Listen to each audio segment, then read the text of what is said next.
I know it took a while, but this is finally the free agent frenzy video that I promised to upload. But guys, we gotta start off on a bit of a somber note. Some shocking news for you. The hat guy has demanded a trade. That's right, man. I'm out of here. Yeah, and I'm gonna trade you. So I actually got a legitimate offer from C. Hansler, so I was gonna trade you to him.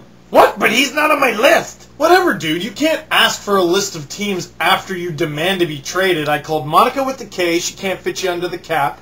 There's Heavy Wiggle, can't fit you under the cap either. Hockey Girl 13 doesn't even want you.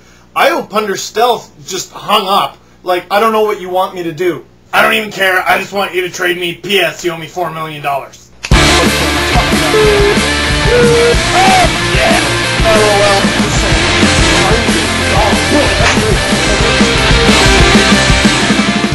We got a lot to talk about, guys. Try to keep up. First, starting with the Leafs. The Leafs start off by signing Colton Orr to a 4-year, $4 million contract, paying him $1 million a year. Now, a lot of people think this might be too much, but he could be the legitimate #1 heavyweight that the Leafs really need. And next, I kind of like this one. The Leafs get Mike Komisarek for the next 5 years for $4.5 a year. Stealing him away from the Habs, who we'll get to later. Looking at his mean streak, his grit, his toughness, the amount of hits he gets, the amount of shots he blocks, he seems like the exact kind of defenseman the Leafs have lacked since the dawn of time. And while you're guaranteed to overpay free agents, I wasn't too disappointed with the 4.5 figure. Certainly a little more fitting than the $5 million a year figure given to Cabina a few years ago, who, by the way, is now out of town. He, along with the rights to Tim Stapleton, were traded to the Thrashers for Colin Stewart and Garnet Exelby. And looking at what people were saying, a lot of fans didn't look at this trade the right way. Some say the Leafs gave up way too much just to get a guy named Garnet Exelby and Colin Stewart, who may or may not even make the club next year. But when you look at the trade kind of as Cabina, the rights to Tim Stapleton, for Exelby, Stewart,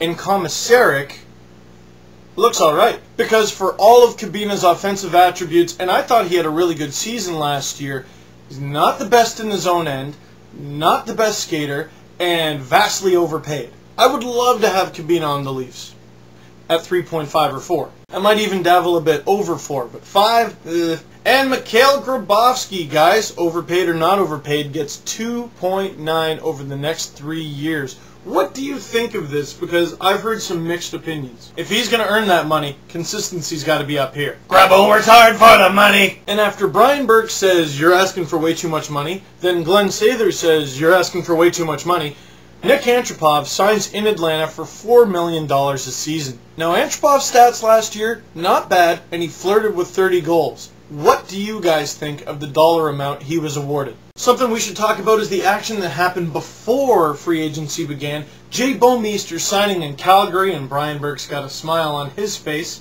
That's supposed to drive up the price for Thomas Kaberle, but focusing on the Calgary Flames, do they not have Team Canada's defense now? Regier, Phaneuf, and Bouwmeester, those were all Team Canada guys. And maybe the biggest splash before the free agency frenzy began, the Sedins sign in Vancouver for 6.1 per. And if you're asking me from a Leafs perspective, I'm saying, phew! I know they're good, but if you want to tie up $12.2 million a season against the cap for that long, be my guest. And speaking of big splashes before the deadline, here we go, Montreal Canadiens. Let me read this trade to you. We got Scott Gomez and Tom Pyatt and Michael Busto from New York to Montreal for Chris Higgins, Ryan McDonough, 12th overall in 2007, Pavel Valatenko, who didn't even want to play in Montreal, and Doug Janik. Now, this is a trade that had a lot of people saying, what? Because to give up that much to take on that much salary seems a little weird. But I have heard a logical explanation for this. The explanation is that, well, with so many unrestricted and restricted free agents, so much turnover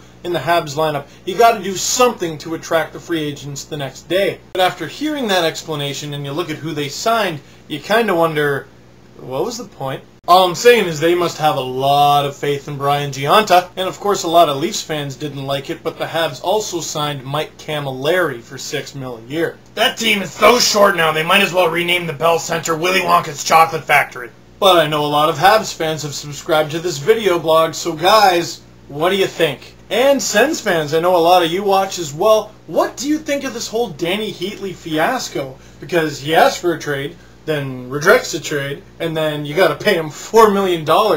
Is this a guy that you can accept back in your team in October? And to all of you out there in Canada, can you accept this guy on your 2010 Olympic team in Vancouver?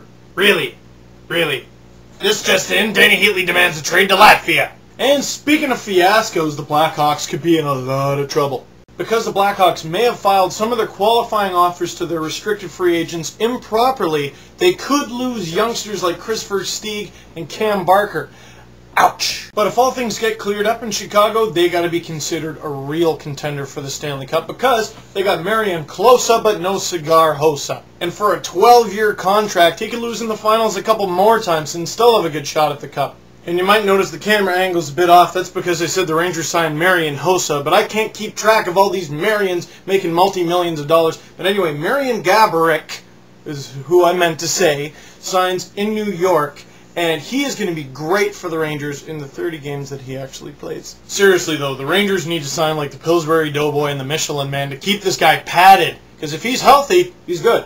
How many things have we gone through, dude? Shut up, you asked for a trade. We're going to go through just a few more things. By the way, for that $4 million, I need that check to be certified, okay? Thanks. A lot of Leafs fans had their hopes up for getting Rick Nash next season, but I hate to burst your bubble, he's not going anywhere. Signed with his team, the Columbus Blue Jackets, for 8 years, and why wouldn't he? They're a young team that's going to keep getting better, and they have they have the hottest young goalie in hockey in Steve Mason. Before we go, I got to give a huge props to Tampa Bay, who I criticized mercilessly last year for all their stupid signings. They only made 3 so far.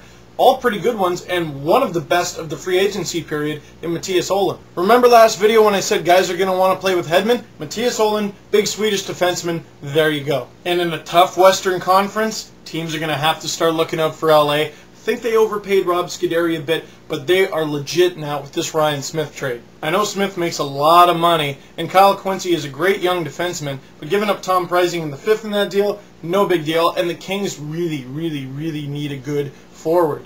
I think these guys can make the playoffs next season. As for Colorado fans, I don't know how you feel about the deal, but get prepared for more growing pains next season. However, with Matt Duchene and how the Avalanche did in this draft and some of the young guys on their team, I think the Avs could be back to their 1990s, early 2000s form in just a couple years. But guys, free agency is a huge topic. I want to hear what you guys think. Give me an overall view. Give me a Leafs view, Habs view, Sens view. I don't care what view. Give me a view. Give me a text response or video response. Guys, I really prefer the video response. How did your team do? Who won? Who lost? Who is amazing and going to win the Stanley Cup next year? And who is going to stink? And who is going to make a trade offer for me? Dude, no one's going to offer anything for you. Really? Because I know you have to offer me $4 million. On second thought, what's your trade offer for him? I'll take anything. Later, dudes.